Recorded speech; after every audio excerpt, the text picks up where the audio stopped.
Hello students, आज की हमारी बीएड की ऑनलाइन क्लास पेपर C4 पाठ्यक्रम से पार भाषा, इसमें मैं ऋचा जोशी आप सभी का हार्दिक स्वागत करती हूँ। और मुझे उम्मीद है कि जो लास्ट दिनों में हमने पढ़ा था वो आपको अभी तक याद होगा, समझ में भी आया होगा। आज का जो हमारा टॉपिक है वो है भाषा विज्ञान के प्रमुख अंग। हमने पहले भी बात करी थी कि जो भाषा होती है वो वैज्ञानिक तरीके से निर्मित होती है। वैज्ञानिक तरीके से हर चीज़ उसमें शामिल की जाती है। अगर हम हिंदी को देखें तो हिंदी पूर्णतया मनोवैज्ञानिक और वैज्ञानिक तथ्यों पर आधारित भाषा मानी जाती है। इसका हर बिंदु कहाँ है, क्यों है, कैसे लगेगा, क्या कारण है, उस सब के पीछे कोई ना कोई वैज्ञानिक तथ्य छुपा होता है। और कंप्लीटली जो लिखा जाता है वो ही बोला जाता है, कोई वर्ड इसमें साइलेंट नहीं होता। और अगर हम हिंदी की बात करें तो ये बहुत ही एक सुव्यवस्थित तरीके से निर्मित भाषा मानी जाती है। आगे जब भी हमारे पास इसको लेकर जब वर्णमाला को हम डिस्कस करेंगे, हाँ वर्णमाला जो क से लेके अज्ञ तक हम पढ़ते हैं हिंदी के वर्णमाले, जिसमें हम मानते हैं कि 43 या 44, कुछ लोग 43 बताते हैं, 44 बताते हैं। इसको 43 और 44 क्यों बताया जाता है? इसमें सघोष वर्ण कौन से होते हैं, आघोष वर्ण कौन से होते हैं, कौन से ऊष्म व्यंजन है, कौन से दूसरे व्यंजन है, उन संयुक्त व्यंजन है, इन सब की जब हम बात करेंगे, वर्णमाला को जब हम डिस्कस करेंगे तब हम पढ़ेंगे। आज का जो हमारा बिंदु है वो है कि जो भाषा का विज्ञान होता है, हम इसको साइंस की तरह देखते हैं और हम देखना चाहते हैं कि इसके जो प्रमुख अंग हैं वो कौन कौन से हैं, यानी कि किन किन चीज़ों से मिलकर जो भाषा का विज्ञान है वो बनता है। तो भाषा के प्रमुख अंग, यहाँ पे हम एक एक पॉइंट को डिस्कस करेंगे, लेकिन एक बार में एक ही पॉइंट को समझने की कोशिश करेंगे ताकि वो आपको अच्छे से समझ में आ सके। बहुत डीपली समझिएगा। इसमें से क्वेश्चन बनते हैं वो इस तरीके से बनेंगे, ध्वनि विज्ञान को समझाइए, वाक्य विज्ञान को समझाइए। इसलिए हमें एक एक पॉइंट जो है उसको विस्तारपूर्वक पढ़ना पड़ेगा। तो अगर हम देखें तो हम इसको मोटे मोटे तौर पर 5 भागों में बांट देते हैं। सबसे पहले ध्वनि का विज्ञान, फिर है वाक्य विज्ञान, फिर है रूप विज्ञान, अर्थ विज्ञान और शब्द विज्ञान। तो जो सबसे पहला पॉइंट है वो यहाँ पे हम इसका मोटे मोटे तौर पर एक परिचय ले लेंगे, विस्तार पूर्वक हम कल पढ़ेंगे। और ध्वनि विज्ञान का जो टॉपिक है उसको हम आज कंप्लीट करेंगे। तो ध्वनि का विज्ञान क्या होता है? जनरली हिंदी भाषा में हमें इस चीज़ को समझने में कोई दिक्कत ही नहीं होती। क्यों दिक्कत नहीं होती? क्योंकि जो हिंदी की वर्णमाला है, हिंदी का जो स्ट्रक्चर है, जो वाक्य का निर्माण है, जो शब्द का निर्माण है, इसका किसी का भी निर्माण हो, लेकिन इसमें जो चीज़ लिखी जा रही है वो बोली अवश्य जाएगी। ये बात फैक्ट है। जबकि बहुत सारे ऐसी लैंग्वेज मिलेंगे आपको, जैसे लैटिन है, स्पेनिश है और इंग्लिश है। इनमें बहुत सारे वर्ड्स क्या होते हैं, साइलेंट हो जाते हैं। आप ग्रीक का वर्जन जब देखेंगे, बीएड में आएंगे तब आप देखेंगे कि जो फर्स्ट लेटर होता है वो अक्सर ही साइलेंट होता है। लैटिन भाषा में और ग्रीक भाषा में, ग्रीक में ज़्यादातर देखने को मिल जाता है हमें। तो जैसे कि शूडो, तो पी साइलेंट होता है, साइकोलॉजी पी साइलेंट है। तो ये वाली जो चीज़ें हैं, ग्रीक में पहला लेटर अमूमन हमें काफ़ी मात्रा में साइलेंट देखने को मिलता है। इंग्लिश में हम बात करें, शुड है, कुड है, वॉक है, इनमें सब में एल साइलेंट है। तो ये वाले जो वर्ड आते हैं किसी स्पेलिंग्स में, ये बोले जाएंगे या नहीं बोले जाएंगे, इनको हम किस आधार पर बोलते हैं और किस आधार पर हम साइलेंट रख देते हैं, इन सब का जो विज्ञान है, इसको पढ़ना, यही फोनेटिक्स कहलाता है। लेकिन हमारी हिंदी भाषा बहुत ही सुलझी हुई भाषा है और इसमें इस तरीके की कोई ज़्यादा दिक्कत हमें देखने को नहीं मिलती। पर ध्वनि का जो विज्ञान है, ये इसको हमें यहाँ पे भी समझना आवश्यक हो जाता है। दूसरा है वाक्य विज्ञान। वाक्य विज्ञान क्या होता है? हम जानते हैं इसको हम सिंटैक्स, या इंग्लिश में अगर आप इसको एक लाइन में समझें तो सब्जेक्ट और वर्ब के बीच में जो एग्रीमेंट होता है, सब्जेक्ट वर्ब एग्रीमेंट, अभी तक आपने बहुत बार टॉपिक पढ़ा होगा।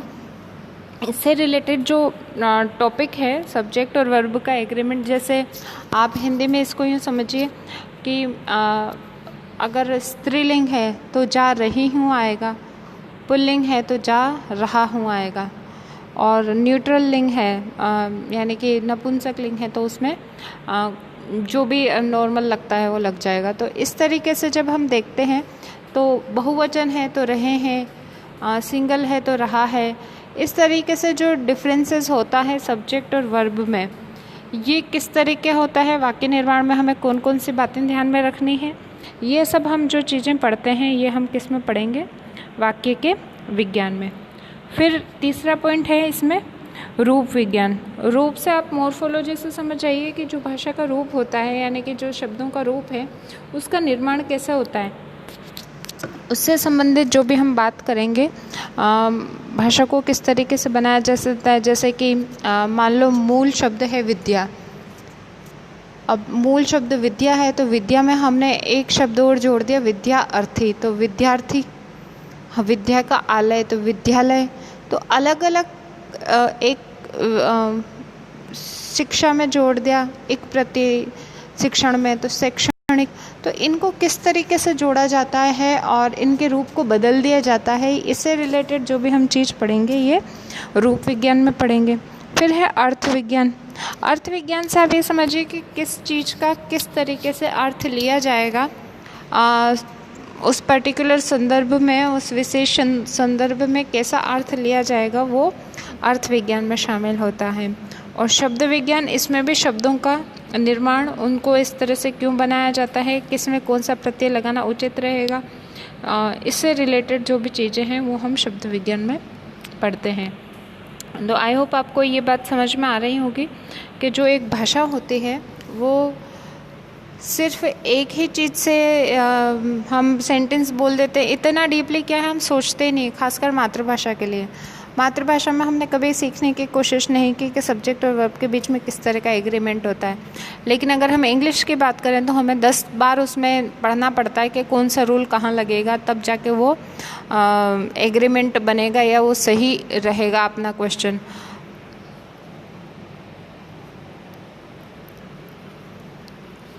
इसी प्रकार से हिंदी में हमें शब्द बोलने के लिए कोई मेहनत नहीं करनी पड़ती, जो लिखा होता है हम बोल देते हैं। लेकिन अंग्रेजी में हमें पल पल ये देखना पड़ता है कि इसका सही प्रोनाउंसिएशन, सही उच्चारण क्या होता है, तो उसके बारे में हमें विशेष ध्यान रखना पड़ता है।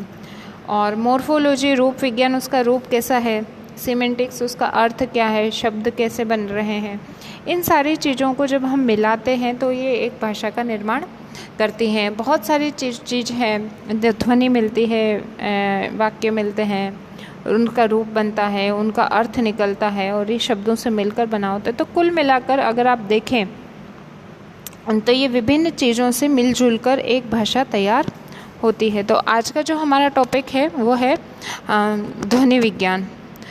तो ध्वनि विज्ञान के अंतर्गत हम विभिन्न तरीके से दृष्टियों का, विभिन्न ध्वनियों का अध्ययन करते हैं, जो विभिन्न दृष्टि से करते हैं। ध्वनि का जो जितना भी मतलब किस किस तरीके से हम ध्वनि को सोच सकते हैं, कहाँ से निकलती हैं, किसके आधार पर निकल रही हैं, उसके आधार पर हम ध्वनि का अध्ययन करते हैं। तो जो इसमें हम देखते हैं कि ये 2 तरीके से हमारे ध्यान में आती हैं। कैसे आती हैं? तो उच्चारण मूलक ध्वनियाँ।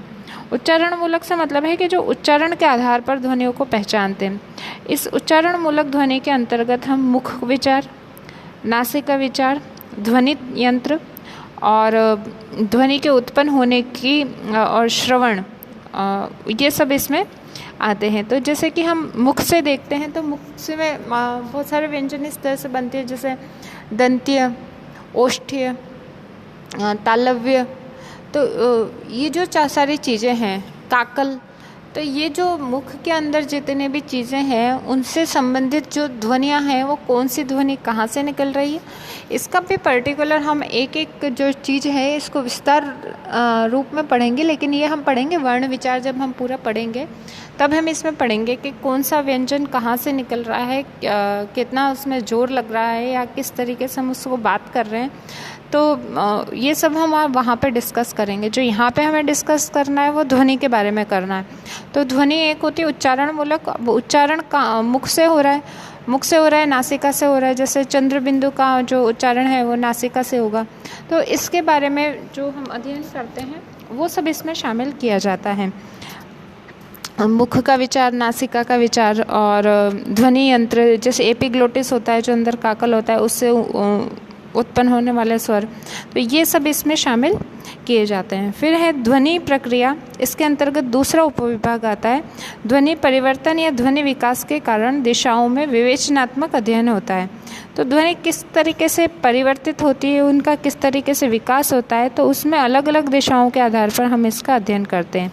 जबकि प्रथम के अंतर्गत हम क्या करते हैं कि भाषा की ध्वनियों के अनुसार उसका अध्ययन किया जाता है। तो इस प्रकार से हम देखें तो दो तरह के, एक तो ऐतिहासिक अध्ययन होता है और एक तुलनात्मक अध्ययन होता है। इसके अंतर्गत जो ध्वनि संबंधी नियम आते हैं, जैसे ग्रिम का ध्वनि नियम है, और ध्वनि विज्ञान के अंतर्गत किसी भी भाषा आदि नए विभाग भी हैं जिसके अंतर्गत किसी भी ध्वनियों का अध्ययन किया जा सकता है। जैसे कि अगर आप देखें तो अगर इंग्लिश में बात करें तो हम IPA बना हुआ है, यानी कि इंटरनेशनल फोनेटिक एसोसिएशन। पर्टिकुलर क्या होता है कि जो हिंदी भाषा है तो इसका ध्वनि कौन सी रहेगी, कौन सी सही है, किसको किस तरीके से बोला जाएगा, ये पर्टिकुलर कौन सी चीज़ें डिसाइड करेंगी जो इतिहास में होती थी। यानी कि अगर हम हिंदी को मानते हैं कि ये यूपी से निकली हुई भाषा है, तो पर्टिकुलर यूपी में उसको किस तरीके से उसका प्रोनाउंसिएशन किया जा रहा है, ध्वनि उसके कैसे ली जा रही है, उसके आधार पर हम उसका अध्ययन करेंगे। जैसे कि आप इसको ऐसा समझिए कि ओम है, तो आपने अगर हम ओम लिखते हैं तो ओम के आगे क्या करते हैं, एक 3 लगाते हैं, अ में ओ की मात्रा ओ, फिर हम 3 का साइन बनाते हैं और फिर म लिखते हैं, और म आधा होता है। तो म को तो हमें प्रोनाउंस नहीं करना, म को तो बोल के छोड़ देना है। लेकिन जो हम ओ बोलेंगे तो हम कितनी बार बोलेंगे, उसको 3 बार बोलेंगे, इतना समय उसमें हम देंगे, तब जाके वो ओम का उच्चारण पूरा होगा। लेकिन ये जानकारी हमें कहाँ से मिल रही है, ये जानकारी हमें संस्कृत भाषा से मिल रही है। तो जो हम संस्कृत भाषा की ध्वनि का विज्ञान समझेंगे तब हमें समझ में आएगा कि हम उसको किस तरीके से लिखते हैं। तो पर्टिकुलर जब हमें ध्वनियों का ऐतिहासिक तौर पर अध्ययन करना होता है तब हम उनके आधार पर करते हैं, और तुलनात्मक करना होता है तो हम वर्तमान के आधार पर उसका अध्ययन करते हैं। और जो ये ध्वनि का विज्ञान है, ये विभिन्न प्रकार से जो ध्वनियाँ बोली जा रही हैं, एक तो उच्चारण के आधार पर और दूसरा जो है ध्वनि प्रक्रिया के आधार पर। तो प्रक्रिया के आधार पर इसका उपविभाग आता है, और जो उच्चारण मूलक ध्वनि है इसमें हमारा मुख विचार, नासिका विचार और ध्वनि यंत्र आदि को इसमें सम्मिलित किया जाता है। तो जो ध्वनि का परिवर्तन होगा वो ध्वनि के विकास के कारण बताएगा, दिशा बताएगा, इसका विवेचन करेगा, इसका अध्ययन करता है। जबकि जब हम पहले की बात करते हैं तो वो भाषा के ध्वनियों के अनुसार किया जाता है, यानी कि कौन सी भाषा कहाँ से निकल रही है, मुख से निकल रही है, स्वर है, तो स्वर जनरली जो हम हैं वो नाक से प्रोनाउंस करते हैं, और कुछ चीज़ें हैं जो हम ध्वनि के यंत्र यानी कि एपिग्लोटिस है और लायरनेक्स है जो अंदर होती हैं, उसके आधार पर हम करते हैं। तो इनका जो है डिस्क्रिप्शन के आधार पर इनका अध्ययन किया जाता है। तो आज हमने देखा, हम वापस से एक बार इसको रिवाइज करेंगे। जो ध्वनि के विज्ञान है, भाषा का विज्ञान, उसके प्रमुख कितने अंग होते हैं, 5 अंग होते हैं। 5 अंग में आज हमने सबसे पहले देखा कि एक तो ध्वनि विज्ञान, एक वाक्य विज्ञान, फिर रूप विज्ञान, अर्थ विज्ञान और शब्द विज्ञान। तो जो ध्वनि का विज्ञान है उसके बारे में हमने अभी देखा कि जो ये ध्वनि विज्ञान है ये किस आधार पे होता है, एक तो उच्चारण मूलक होता है और एक प्रक्रिया से संबंधित होता है। वाक्य विज्ञान में क्या होगा कि हम कर्ता और क्रिया इनके बीच में जो समन्वय स्थापित करेंगे और जो रूल्स एंड रेगुलेशंस यानी जो नियम बनाएंगे ये उस पर आधारित होगा। इंग्लिश में हम इसको सब्जेक्ट वर्ब एग्रीमेंट या साइंटेक्स भी कहते हैं। साइंटेक्स का मतलब होता है कि दोनों के बीच में संबंध स्थापित करना, या जैसे एक दूसरे के अकॉर्डिंग चलना, उसकी बात वो मानेगा, उसके बात वो मानेगा, नहीं मानेंगे तो वो चीज़ गलत हो जाएगी। तो ये साइंटेक्स में आता है। रूप विज्ञान, जब हम शब्दों को मॉडिफाई करते हैं, उसका रूप परिवर्तन कर देते हैं, तो वो रूप विज्ञान में आ जाता है। अर्थ विज्ञान, जब हम इसको अर्थ के आधार पर समझने की कोशिश करेंगे तो अर्थ विज्ञान, और शब्दों के आधार पर जब हम समझने की कोशिश करेंगे तो शब्द विज्ञान। तो आज के जो ये हमारा वीडियो है इसमें हमने ध्यान से ये पढ़ा कि भाषा विज्ञान के प्रमुख अंग कौन कौन से होते हैं। इसके प्रमुख अंग 5 हैं। 5 में सबसे पहला ध्वनि विज्ञान, दूसरा वाक्य विज्ञान, तीसरा रूप विज्ञान, चौथा अर्थ विज्ञान, 5वां शब्द विज्ञान। तो कल का जो हमारा वीडियो रहेगा इसमें हम ये जो बाकी के बचे हुए हैं इसको कंप्लीट कर देंगे। आई होप ये आपको समझ में आया होगा। और इसमें जो आप ध्वनि विज्ञान को हम ज़्यादा अच्छे से कब समझेंगे, जब हम वर्ण विचार पढ़ेंगे। आगे हमारे 3rd यूनिट में आता है वर्ण विचार।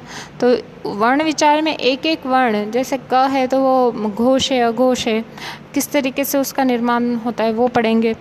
ऊष्म व्यंजन कौन से हैं, संयुक्त व्यंजन कौन से हैं।